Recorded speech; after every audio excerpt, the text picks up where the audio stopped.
नमस्कार प्यारे बच्चों। दोस्तों, आज के इस वीडियो में हम आपको RSCIT परीक्षा की तैयारी करने वाले लर्नर के लिए RSCIT बुक के पार्ट 3 एक्सप्लोरिंग योर कंप्यूटर के मुख्य ऑब्जेक्टिव क्वेश्चंस की चर्चा करेंगे, जिनमें से RSCIT की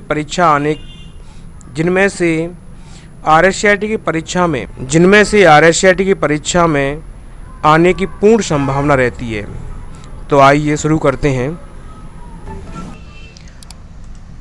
हमारा पहला सवाल है कि आवश्यक प्रोग्राम जो कंप्यूटर को हार्डवेयर सॉफ्टवेयर के साथ इंटरेक्ट करने की अनुमति देता है और सिस्टम के आंतरिक संसाधनों को व्यवस्थित करता है। दोस्तों, यहाँ आपको 4 ऑप्शन दिए गए हैं। पहला एप्लीकेशन प्रोग्राम, बा ऑपरेटिंग सिस्टम, शा यूटिलिटी प्रोग्राम, द उपरोक्त सभी। दोस्तों, यहाँ अगर हम बात करते हैं एप्लीकेशन प्रोग्राम, तो जैसा कि आप सब बच्चे जानते हैं कि एप्लीकेशन प्रोग्राम दोस्तों कंप्यूटर के अंदर सिर्फ किसी विशेष काम को करने के लिए डाले जाते हैं, जैसे कि टैली अकाउंटिंग के लिए, फ़ोटोशॉप फ़ोटो एडिटिंग के लिए, और भी इसी तरह काफ़ी सॉफ्टवेयर होते हैं। बात करते हैं ऑपरेटिंग सिस्टम, तो दोस्तों कंप्यूटर में ऑपरेटिंग सिस्टम को इसलिए डाला जाता है कि कंप्यूटर को पूरा कंट्रोल कर सके, पूरे कंप्यूटर को चला सकें, कंप्यूटर को कैसे चलाना है, इस पर कहाँ से किस तरीके से वर्क करना है। तो दोस्तों यहाँ ऑपरेटिंग सिस्टम हमारे पूरे कंप्यूटर को मैनेज करता है। तो यहाँ इसका सही जवाब ऑपरेटिंग सिस्टम, आपका आंसर बास इसमें सही होगा। हमारा अगला सवाल है बच्चों, ऑपरेटिंग सिस्टम एक जो सिस्टम को मैनेज करता है। तो दोस्तों मैंने आपको पहले क्वेश्चन में आपको बताया था कि ऑपरेटिंग सिस्टम एक ऐसा सॉफ्टवेयर होता है जो हमारे पूरे कंप्यूटर को कंट्रोल करता है, जो हार्डवेयर और सॉफ्टवेयर को भी इंटरेक्ट करता है, यूज़र को ये भी बताता है कि किस तरीके से आपको कंप्यूटर को मैनेज करना है।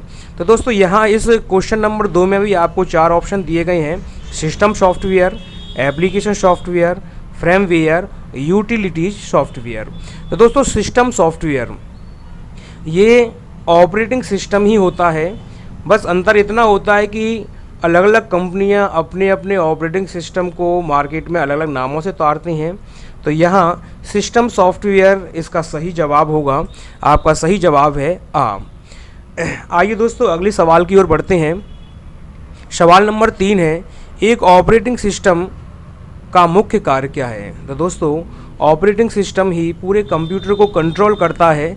तो यहाँ हम अगर ध्यान दें 4 ऑप्शंस पर, प्रोसेसिंग मैनेजमेंट तो आपका ऑपरेटिंग सिस्टम करता है, मेमोरी मैनेजमेंट यह भी आपका ऑपरेटिंग सिस्टम ही करता है, डिवाइस मैनेजमेंट का कार्य भी ऑपरेटिंग सिस्टम करता है।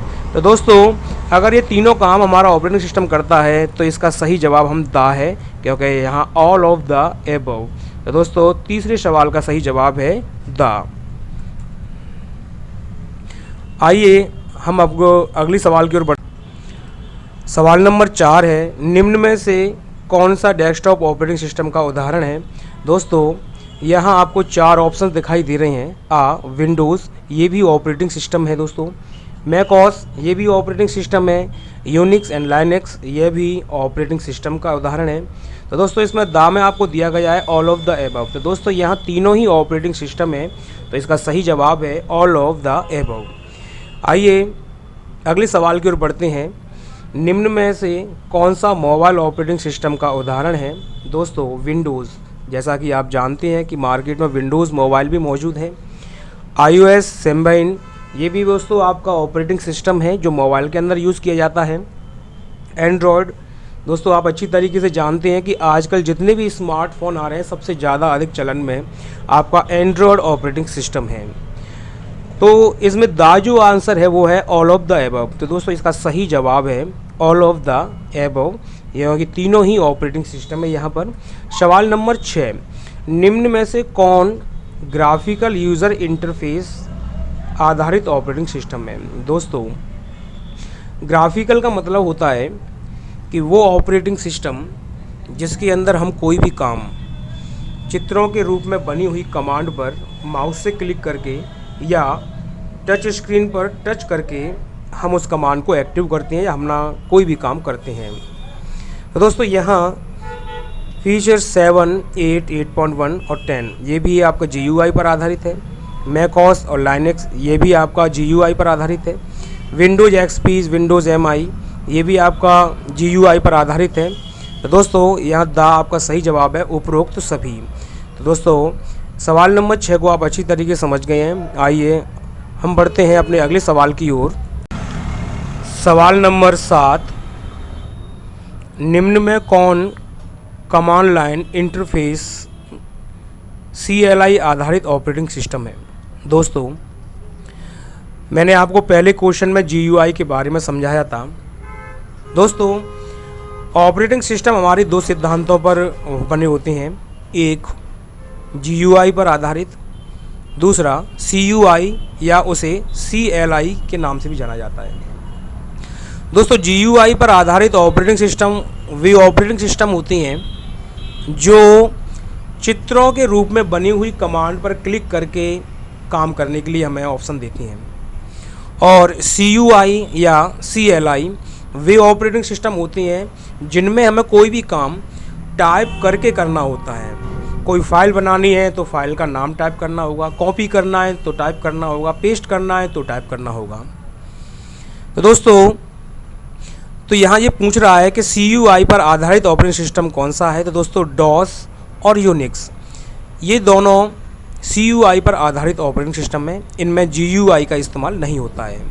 बाकी आपको ऑप्शन जो Windows 95, Windows 98, window Vista, Windows NT, Windows 2000 या 2003 ये सभी आपकी GUI पर आधारित ऑपरेटिंग सिस्टम में। तो दोस्तों इसका सही जवाब है A, DOS और यूनिक्स। सवाल नंबर 8, मेमोरी डिस्क में डेटा को कॉपी करने की प्रक्रिया को क्या कहते हैं?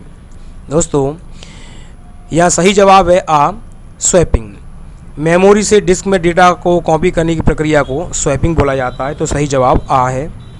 अगला सवाल है, निम्न में कौन सा कथन विंडोज़ 10 ऑपरेटिंग सिस्टम के संदर्भ में असत्य है यानी गलत है? तो सही जवाब है A, इसे मुख्य हैंड हेल्ड PDA और स्मार्टफोन के लिए ही बनाया गया है। दोस्तों ये गलत है।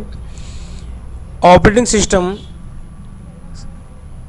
विंडोज़ 10 आपके कंप्यूटर के लिए बनाया गया है। अब आप इसको हैंड हेल्ड या PDA या स्मार्टफोन के अंदर इस्तेमाल करते हैं, तो ये ज़रूरी नहीं कि आप अपने स्मार्टफोन में या PDA या हैंड होल्ड में यूज़ करें।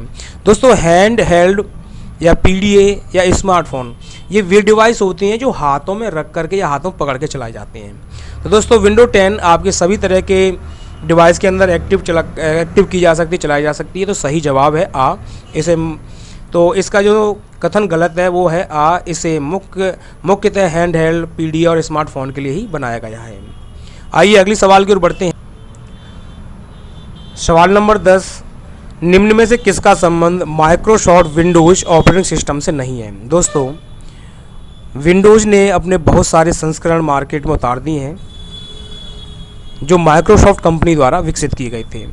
तो माइक्रोसॉफ्ट कंपनी द्वारा विकसित किए गए जितने भी वर्जन विंडो के हैं वो सभी माइक्रोसॉफ्ट कंपनी ने बनाए हैं, जैसे कि window 95, 98, 2000, 2003, 7, 8, 10, Windows XP, ME, Vista, NT और यहाँ तक कि MS-DOS भी माइक्रोसॉफ्ट कंपनी ने विकसित किया था। तो दोस्तों यहाँ पर जो आपका यूनिक्स एंड लाइनक्स को शो करा रहा है, दोस्तों ये लाइनक्स और यूनिक्स कंपनी के द्वारा अलग से विकसित किए गए हैं। तो दोस्तों ये माइक्रोसॉफ्ट कंपनी द्वारा विकसित नहीं किए हैं। तो इसका सही जवाब है आपका यूनिक्स एंड लाइनक्स। सवाल नंबर 11, कंप्यूटर को स्टार्ट और रीस्टार्ट करने की प्रक्रिया को क्या कहा जाता है? दोस्तों मैं आपको बता दूं कि कंप्यूटर को स्टार्ट करना या रीस्टार्ट करना बूटिंग के नाम से जाना जाता है। तो यहाँ सही जवाब है आपका बूटिंग। दोस्तों एक चीज़ और बताना चाहूँगा कि अगर बंद पड़े कंप्यूटर को आप स्टार्ट करते हैं तो उसे हम लोग कोल्ड बूटिंग बोलते हैं, और अगर किसी चालू कंप्यूटर को रीस्टार्ट करते हैं तो उसे वार्म बूटिंग के नाम से जाना जाता है। सवाल नंबर 12, कंप्यूटर को स्टार्ट करने की प्रक्रिया कोल्ड बूटिंग कहलाती है, जबकि कंप्यूटर को पावर ऑफ किए बिना रीस्टार्ट किया जाता है उसे क्या कहते हैं? दोस्तों जैसा कि अभी मैंने आपको समझाया था, तो उसे हम वार्म बूटिंग बोलेंगे। तो इसका सही जवाब है A। सवाल नंबर 13, कंप्यूटर में लॉगिन करने के बाद जो स्क्रीन दिखाई देती है उसे कहते हैं। दोस्तों, जब आप कंप्यूटर को स्टार्ट कर देते हैं तो सबसे पहले जो स्क्रीन आपको सामने आती है उसे डेस्कटॉप बोला जाता है। तो सही जवाब है डेस्कटॉप। अगला सवाल है, एक डेस्कटॉप बना होता है। तो दोस्तों, एक डेस्कटॉप पर बैकग्राउंड पिक्चर भी होती है, टास्क बार भी होता है, आइकन और शॉर्टकट भी होते हैं। तो सही जवाब है उपरोक्त सभी। तो अगला सवाल है हमारा,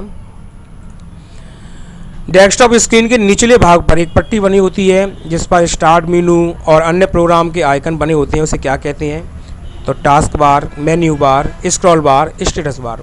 तो दोस्तों, डेस्कटॉप के बॉटम साइड में जो पट्टी होती है हम उसे टास्क बार के नाम से जानते हैं। तो इसका सही जवाब है टास्क बार आ।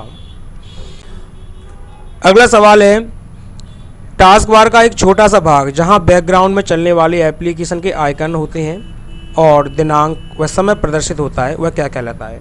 दोस्तों, उसे सिस्टम ट्रे के नाम से जानते हैं। जो टास्क बार के राइट साइड में आपको दिखाई देता है उसे सिस्टम ट्रे कहते हैं। अगला सवाल है, एक छोटी पिक्चर जो किसी प्रोग्राम फाइल फोल्डर का प्रतिनिधित्व करती है उसे क्या बोलते हैं? दोस्तों, उसे बोला जाता है आइकन। डेस्कटॉप पर जो छोटे छोटे चिन्ह आपने देखे होंगे वो एक चित्र के रूप में होते हैं जो कंप्यूटर में उपस्थित किसी प्रोग्राम आदि से जुड़े होते हैं, तो उन्हें दोस्तों आइकन बोला जाता है। सवाल नंबर 18, किसके द्वारा फाइल प्रोग्राम को उसके मूल स्थान पर पहुंचे बिना खोल सकते हैं? तो दोस्तों, हम कंप्यूटर डेस्कटॉप पर कुछ शॉर्टकट बना देते हैं जिससे कि डायरेक्ट क्लिक करके अपने उस मूल प्रोग्राम को हम सीधा खोल सकते हैं। नहीं तो आपको क्या करना होता है कि पहले आप स्टार्ट पर क्लिक करेंगे, ऑल ऐप्स के अंदर जाएंगे, फिर सर्च करेंगे, तब उस प्रोग्राम को खोलते हैं। और अगर किसी प्रोग्राम को आपने शॉर्टकट बना दिया तो उस पर डायरेक्ट क्लिक करके आप उस प्रोग्राम को खोल सकते हैं। तो यहाँ सही जवाब है शॉर्टकट। इसका सही जवाब है। सवाल है, विंडोज़ 10 में गेम्स ऐप्स डाउनलोड करने के लिए किसका प्रयोग किया जाता है? दोस्तों, विंडोज़ 10 के अंदर इन चीज़ों को डाउनलोड करने के लिए विंडो स्टोर के नाम से प्रोग्राम होते हैं जहां से हम डाउनलोड कर सकते हैं। और दोस्तों, आपने एंड्रॉयड मोबाइल के अंदर देखा होगा वहां पर प्ले स्टोर से करते हैं। तो यहाँ सही जवाब है बा, विंडोज़ स्टोर। अगला सवाल है, विंडोज़ 10 के संदर्भ में कौन सा कथन सत्य है? तो आ, इसमें कोर्टाना के रूप में वॉइस पासवर्ड की सुविधा दी गई है। विंडोज़ स्टोर द्वारा म्यूज़िक, गेम एवं ऐप्स डाउनलोड कर सकते हैं। आप मल्टीपल डेस्कटॉप बना सकते हैं या उपरोक्त सभी सत्य हैं। दोस्तों, यहाँ तीनों की तीनों ही सत्य हैं। तो इसका सही जवाब है उपरोक्त सभी सत्य हैं। इसका दा सही जवाब है। अगला सवाल है, निम्न में से किस विंडोज़ में स्टार्ट बटन नहीं होता है? तो दोस्तों, याद रखें, विंडोज़ विस्टा में, विंडोज़ 10 में और विंडोज़ 7 में स्टार्ट बटन होता है। बस विंडो 8 या 8.1 एकमात्र ऐसा वर्जन है जिसमें स्टार्ट बटन को नहीं दिया गया है। तो इसका सही जवाब है सा। आइए सवाल की ओर बढ़ते हैं। मल्टीपल ऐप्स या प्रोग्राम के मध्य स्विच करने के लिए किसका उपयोग किया जाता है? दोस्तों, इसके लिए आप आल्ट टैब की का यूज़ और टास्क व्यू का यूज़ कर सकते हैं। तो इसमें आ और बा दोनों सही हैं। अगला सवाल है, विंडोज़ 10 में इंटरफेस एक्सप्लोरर के स्थान पर रिप्लेस किया गया है। देखो, इंटरनेट एक्सप्लोरर एक वेब ब्राउज़र है दोस्तों जो विंडो 10 से पहले के वर्जन में यूज़ होता था, जिसका आज विंडो 10 के अंदर नाम बदलकर माइक्रोसॉफ्ट एज कर दिया गया है। हमारा अगला सवाल है, विंडोज़ 10 में कोर्टाना क्या है? दोस्तों, विंडोज़ 10 में कोर्टाना एक सर्च इंजन यूटिलिटी और वॉइस एक्टिवेट पर्सनल असिस्टेंट है। तो यहाँ आ और बात दोनों सही हैं। हमारा अगला सवाल है, विंडोज़ 10 में गणितीय समस्याएं, हस्तलिखित गणितीय समीकरण, डॉक्यूमेंट और प्रेजेंटेशन बनाने के लिए किस ऑप्शन का प्रयोग किया जाता है? तो दोस्तों, विंडोज़ 10 के अंदर हमें एक बहुत अच्छी सुविधा दे रखी है जिसमें हम अपने हाथ से लिखे हुए या अपने टच स्क्रीन से बनाए हुए किसी भी ड्राइंग को हम उन्हें हस्तलिखित जितने भी हमारे समीकरण होते हैं उन्हें कंप्यूटराइज कर सकते हैं। तो उसके लिए सही जवाब होता है मैथ इनपुट पैनल। अगला सवाल है, विंडोज़ 10 में किसी भी ऑब्जेक्ट का स्क्रीनशॉट या स्नैपिंग कैप्चर करने के लिए या उसे शेयर करने के लिए किस टूल का उपयोग करते हैं? दोस्तों, जिस तरीके से आप अपने एंड्रॉयड मोबाइल के अंदर स्क्रीनशॉट लेते हैं, इसी तरीके से विंडोज़ 10 में भी स्क्रीनशॉट लेने के लिए आप स्नैपिंग टूल का यूज़ इसके अंदर किया जाता है। आप अपने विंडो 10 के अंदर आप सर्च करेंगे तो स्नैपिंग टूल आपको मिल जाएगा। अगला सवाल है, विंडो 10 में brightness, volume, battery, status, wireless, network, screen rotation, external display, sync center के लिए किसका प्रयोग किया जाता है? तो दोस्तों इसके लिए हम लोग विंडोज़ मोबिलिटी सेंटर का प्रयोग करते हैं, जो टास्क बार के राइट साइड में आपको नोटिफिकेशन एरिया दिखाई देता है, वहाँ पर ये सारे ऑप्शंस आपके मौजूद होते हैं। आइए अगला सवाल है, विंडोज़ 10 में नई ड्राइंग बनाने, पिक्चर मैनेज करने और पिक्चर फाइल को अन्य फॉर्मेट बदलने के लिए किस प्रोग्राम का प्रयोग करते हैं? तो दोस्तों उसके लिए हम ड्राइंग टूल का यूज़ करते हैं, जैसे कि MS पेंट एक ड्राइंग टूल होता है, जहां हम इसका यूज़ आसानी से कर सकते हैं। तो यहाँ सही जवाब है ड्राइंग टूल। अगला सवाल है, विंडो 10 का कौन सा टूल अनावश्यक फाइलों को डिलीट या मैनेज करने के लिए प्रयोग किया जाता है? तो दोस्तों यहाँ पर सही जवाब है और डिस्क डिफ्रेजमेंट और डिस्क क्लीनअप।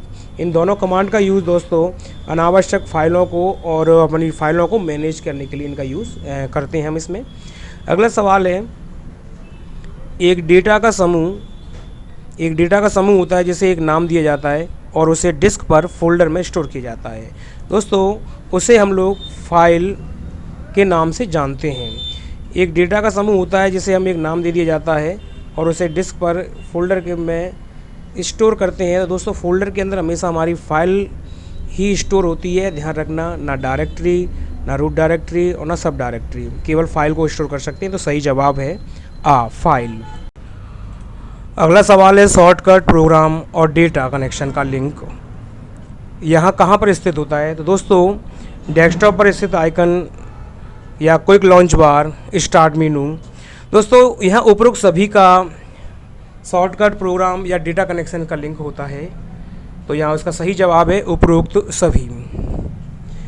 सवाल नंबर 32, डिस्क पर एक नामित स्थान जहाँ फाइलों को संग्रहित किया जाता है, फोल्डर, पोर्ट, संस्करण, फाइल समूह। तो दोस्तों उसे हम लोग फोल्डर के नाम से जानते हैं दोस्तों, कि फोल्डर एक ऐसा आइकन होता है जहां हम अपनी फाइल, इमेजेस, फोल्डरों के अंदर भी फोल्डर आदि सबको एक कलेक्ट करके एक जगह रख सकते हैं, तो उसका नाम है फोल्डर। आइए अगला सवाल है, एक फाइल या फोल्डर में सेव या मूव कर सकते हैं। तो दोस्तों किसी भी फाइल को, फोल्डर को या किसी चीज़ को भी हमें सेव या मूव करना होता है तो वो हम फ्लॉपी डिस्क, हार्ड डिस्क इसमें भी कर सकते हैं, जिप डिस्क या पेन ड्राइव डिस्क के अंदर भी कर सकते हैं, CD या DVD के अंदर भी कर सकते हैं। तो यहाँ सही जवाब है दोस्तों उपरोक्त सभी, क्योंकि हम सभी के अंदर अपनी फ़ाइल को सेव कर सकते हैं या मूव कर सकते हैं। तो आइए अगली सवाल की ओर बढ़ते हैं। यहाँ दोस्तों सवाल नंबर 34 में आपको एक पत्र दिखाया गया है। तो दोस्तों इस पत्र के संदर्भ में आपको ये बताना है कि कौन सा कथन इसमें सत्य है। डी ड्राइव का नाम है और चिन्ह आपको दिख रहा है, एक स्पेक्टर है। FM टॉप लेवल फोल्डर है, जबकि टर्टल एक सब फोल्डर है। holiday.bmp एक फाइल है। दोस्तों इसमें तीनों ही आपके सत्य हैं, क्योंकि डी ड्राइव का नाम है और स्लैश जो इसमें दिखाई दे रहा है एक स्पेक्टर है। FM एक फोल्डर है और फोल्डर के अंदर टर्टल के नाम से एक फोल्डर है, जिस सब फोल्डर बोला जाता है। और holiday.bitmap किसी फाइल को हम सेव करते हैं तो वो फाइल का इस तरीके का नाम है। तो यहाँ उसका सही जवाब है उपरोक्त सभी। अगला सवाल है, विंडो या एक्सप्लोरर द्वारा एक फ़ोल्डर बनाने के लिए क्लिक करते हैं। तो दोस्तों इसमें से फाइल, न्यू, फोल्डर, उपरोक्त सभी का हम इसमें इस्तेमाल करते हैं। तो अगला सवाल है, रिसाइकिल बिन के संदर्भ में असत्य कथन का चयन करें। तो दोस्तों यहाँ डिलीट की गई फाइल को रिसाइकिल बिन से प्राप्त कर सकते हैं, बिल्कुल सही है। किसी फाइल को रिसाइकिल बिन से पुनः रिस्टोर कर सकते हैं, बिल्कुल सत्य है दोस्तों ये भी। फाइल को रिसाइकिल बिन में भेजकर डिस्क पर फ्री स्पेस बढ़ा सकते हैं। दोस्तों यही सवाल गलत है, क्योंकि ये कथन असत्य है। अगला है एम्प्टी रिसाइकिल बिन द्वारा रिसाइकिल बिन को साफ कर सकते हैं, तो बिल्कुल सही है दोस्तों। तो इसमें इसका सही जवाब है सा। और जिसमें आपको ध्यान रखना है कि फाइल को रिसाइकिल बिन में भेजकर डिस्क पर फ्री स्पेस बढ़ा सकते हैं, तो ये गलत बात है दोस्तों, हम फ्री स्पेस नहीं बढ़ा सकते हैं। अगला सवाल है, एक फाइल या फोल्डर को स्थायी रूप से डिलीट करने के लिए किस कुंजी का प्रयोग करते हैं दोस्तों? इसके लिए हम लोग शिफ्ट प्लस डिलीट का यूज़ करते हैं। अगर आप शिफ्ट के साथ में किसी भी आइकन, फोल्डर आदि को डिलीट मारते हैं तो वो रिसाइकिल बिन में भी नहीं जाता है, वो परमानेंट डिलीट हो जाता है। अगला सवाल है, विंडोज़ 10 में वर्ड पैड को चलाने के लिए रन कमांड में क्या टाइप करते हैं? तो दोस्तों उसके लिए हमें वर्ड पैड को खोलने के लिए रन के अंदर राइट और वर्ड पैड दोनों को लिख करके हम वर्ड पैड को ओपन कर सकते हैं। तो सही जवाब है सा, आ और बा।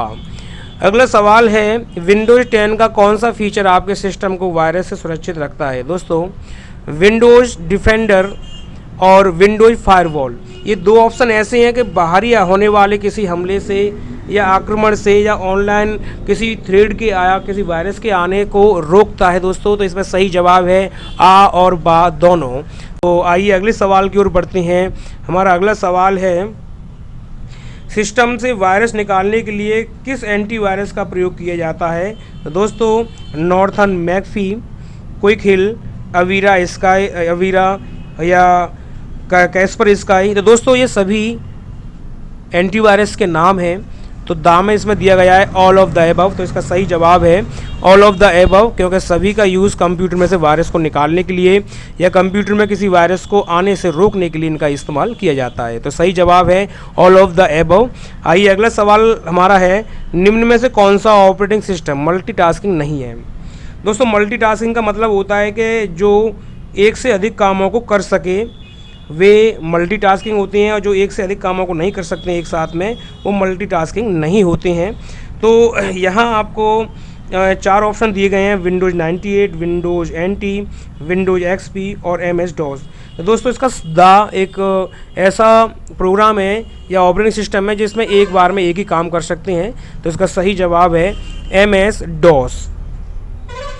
आइए अगला सवाल है हमारा दोस्तों कि विंडोज़ में स्टार्ट बटन का उपयोग किसके लिए किया जाता है? तो दोस्तों ये आपको 4 इसमें ऑप्शन दिए गए हैं, एप्लीकेशन लॉन्च करने के लिए, डिवाइस सेटिंग के लिए, सिस्टम को बंद करने के लिए या उपरोक्त सभी। तो दोस्तों यहाँ पर विंडोज़ में स्टार्ट मेनू के माध्यम से सारे कार्य किए जा सकते हैं। तो सही जवाब है द उपरोक्त सभी। आइए अगली सवाल की ओर बढ़े हैं। हमारा अगला सवाल है कि जब आप एक डायरेक्टरी को एक स्थान से दूसरे स्थान पर मूव करते हैं तो अब आपको 4 ऑप्शन दिए हैं दोस्तों। तो डायरेक्टरी की सभी फाइलें और सब डायरेक्टरी स्थानांतरित हो जाती हैं। दोस्तों याद रखना, जब आप किसी फाइल को या किसी एक फोल्डर को या डायरेक्टरी, ध्यान रखना दोस्तों फोल्डर को हम डायरेक्टरी बोलते हैं, आप एक स्थान से दूसरे स्थान पर मूव करते हैं या कॉपी करके पेस्ट करते हैं तो उसमें जितनी भी मौजूद डाटा होता है वो एक स्थान से दूसरे स्थान पर चला जाता है। तो इसका सही जवाब है आ, डायरेक्टरी की सभी फाइलें और सब डायरेक्टरी स्थानांतरित हो जाती हैं। बाकी तीनों पे आपको ध्यान नहीं देना है दोस्तों। सवाल नंबर 44 है कि निम्न में से कौन सा कथन ऑपरेटिंग सिस्टम के संदर्भ में असत्य है? दोस्तों पहला है, सन 1991 में लिनुअस टोवार्ड्स द्वारा लाइनक्स विकसित की गई थी। दूसरा, स्क्रीन रेजोल्यूशन को पॉइंट्स में मापा जाता है। तीसरा, गैजेट के समूह को गैजेट गैलरी कहा जाता है। द डिवाइस ड्राइवर कंप्यूटर से जुड़े उपकरणों को कंट्रोल करता है। दोस्तों इसमें आ सही है, बा भी सही है, लेकिन दोस्तों इसमें आ सही है, बा इसमें गलत है, क्योंकि स्क्रीन रेजोल्यूशन को पॉइंट्स में मापा जाता है, ये गलत टॉपिक है। तो इसका सही जवाब है स्क्रीन रेजोल्यूशन को पॉइंट्स में मापा जाता है। दोस्तों स्क्रीन रेजोल्यूशन को पॉइंट्स में नहीं मापते हैं, उसे मेगाहर्ट्ज़ में मापा जाता है। तो याद रखिए। अगला सवाल है, निम्न में से कौन फायरवॉल का एक प्रकार नहीं है? दोस्तों proxy firewall, स्टेटफुल firewall, packet filtering firewall, ये तीनों ही फायरवॉल के प्रकार हैं। तो दोस्तों स्टोन फायरवॉल ये फायरवॉल का प्रकार नहीं है। तो इसका सही जवाब है आपका द स्टोन फायरवॉल। सवाल नंबर 46, विंडोज़ 10 में सॉफ्टवेयर प्रोग्राम को लोड करने हेतु किसका उपयोग किया जाता है? दोस्तों सीडी या डीवीडी का इस्तेमाल कर सकते हैं, फॉर्मेट इंटरनेट का भी इस्तेमाल कर सकते हैं, विंडोज़ स्टोर का भी इस्तेमाल कर सकते हैं। तो इसका सही जवाब है ऑल ऑफ द एबव। ध्यान रखें दोस्तों। अगला सवाल है, विंडोज़ 10 में रिसोर्सेज मैनेज करने के लिए किसका उपयोग करते हैं? विंडोज़ 10 में रिसोर्सेज मैनेज करने के लिए दोस्तों एडमिनिस्ट्रेटिव टूल का यूज़ करते हैं। दोस्तों सही जवाब है इसका आ। अगला सवाल है, निम्न में से कौन एप्लीकेशन सॉफ्टवेयर नहीं है? दोस्तों मैंने आपको बताया था कि एप्लीकेशन सॉफ्टवेयर, सवाल नंबर 48, निम्न में से कौन एप्लीकेशन सॉफ्टवेयर नहीं है? दोस्तों मैंने आपको पहले ही बता दिया था कि एप्लीकेशन सॉफ्टवेयर वे प्रोग्राम होते हैं जो कंप्यूटर में किसी विशेष काम को करने के लिए डाले जाते हैं। तो जिसमें पहला है आपका विंडोज एक्सपी। तो दोस्तों ये आपका एक ऑपरेटिंग सिस्टम है, तो हम यहीं पर इस सवाल का हल निकाल देते हैं कि विंडोज एक्सपी। लेकिन बाकी अपने समझेंगे कि वीएलसी मीडिया प्लेयर जो आपका दूसरा ऑप्शन है। तो वीएलसी मीडिया प्लेयर आपके वीडियोज़ को प्ले करने के लिए चलाया जाता है। एडोब रीडर जितनी भी पीडीएफ फाइलें होती हैं दोस्तों उसे खोलने के लिए इस प्रोग्राम का यूज़ करते हैं। फोटोशॉप फ़ोटो एडिटिंग के लिए। तो दोस्तों आपका सही जवाब है विंडोज एक्सपी। ये एक एप्लीकेशन सॉफ्टवेयर नहीं है।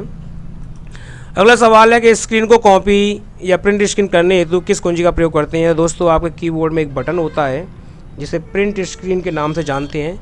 आप जैसे इस बटन को दबाएंगे तो आपकी डेस्कटॉप का स्क्रीनशॉट ले लिया जाएगा। दोस्तों जब आप इस प्रिंट स्क्रीन को दबाते हैं तो उसकी एक कॉपी सेव कर लेता है, तो जिससे आप कहीं पर भी कंट्रोल वी दबा करके पेस्ट कर सकते हैं, चाहे एमएस वर्ड में, एक्सेल में, पावर पॉइंट में, एमएस पेंट में, कहीं पर भी। तो इसका सही जवाब है प्रिंट स्क्रीन। आइए अगला सवाल है, विंडोज़ महत्वपूर्ण फाइलों को कहाँ स्टोर करती है? दोस्तों विंडोज़ अपने महत्वपूर्ण फाइलों को सी ड्राइव के अंदर जो उसकी रूट यानी मेन डायरेक्टरी होती है वहाँ स्टोर करती है। तो इसका सही जवाब है रूट डायरेक्टरी, सा इसका सही जवाब है। आइए अगले सवाल की ओर बढ़ते हैं। टास्क मैनेजर को एक्सेस करने के लिए उपयोग किया जाता है। दोस्तों टास्क मैनेजर एक ऐसा प्रोग्राम होता है जो आपके कंप्यूटर में चल रहे प्रोग्राम्स को एक ही जगह एक विंडो में या एक छोटे से प्रोग्राम के अंदर आपको बताता है। दोस्तों उसके लिए आप अपने कीबोर्ड से Ctrl+Alt+Delete बटन दबाएंगे तो आपका टास्क मैनेजर शो हो जाएगा। तो इसका सही जवाब है Ctrl+Alt+Delete। हमारा अगला सवाल है, विंडोज़ 10 में सिक्योरिटी सेटिंग, नेटवर्क और इंटरनेट यूज़र अकाउंट बनाना, बैकग्राउंड या थीम्स बदलना आदि का लिए किसका उपयोग करते हैं? तो दोस्तों इसके लिए हम सिस्टम सेटिंग का प्रयोग करते हैं या कंट्रोल पैनल का प्रयोग करते हैं। तो दोस्तों यहाँ पर सही जवाब है कंट्रोल पैनल, जहाँ से हम लोग अपने कंप्यूटर के security setting, network, internet, user account, background, themes आदि को बदल सकते हैं। हमारा अगला सवाल है, निम्न में से कौन निम्न में से कौन विंडोज 10 का एक प्रशासनिक टूल है? दोस्तों वो है डिस्क क्लीनअप। ध्यान रखेंगे दोस्तों, डिस्क क्लीनअप एक ऐसा टूल है जो एक तरीके से प्रशासनिक टूल है जो आपके कंप्यूटर के फाइल आदियों को मैनेजमेंट या उनका मैनेज करता है। तो दोस्तों आज के इस वीडियो में हमने आपको कुछ महत्वपूर्ण सवालों के बारे में आपको बताया और आपको सभी सवालों को याद कराने की कोशिश की। दोस्तों अगर आप इन क्वेश्चंस को ध्यान रखते हैं तो यकीन मानिए कि आप RSCIT बहुत अच्छे नंबर और मार्क्स से पास कर सकते हैं। दोस्तों अगर आपको हमारी वीडियो पसंद आई है तो प्लीज़ लाइक करें। अगर आपको कोई सवाल या जवाब है तो आप हमें कमेंट बॉक्स में ज़रूर लिखें, तो हम आपको उसका जवाब देंगे। अगर दोस्तों आप किसी और टॉपिक पर वीडियो बनवाना चाहते हैं तो आप हमें कमेंट बॉक्स में बताएं। और अगर आप हमारे चैनल पर नए हैं तो दोस्तों हमारे चैनल को सब्सक्राइब ज़रूर करें और ऑल बटन पर आप क्लिक कर दें। दोस्तों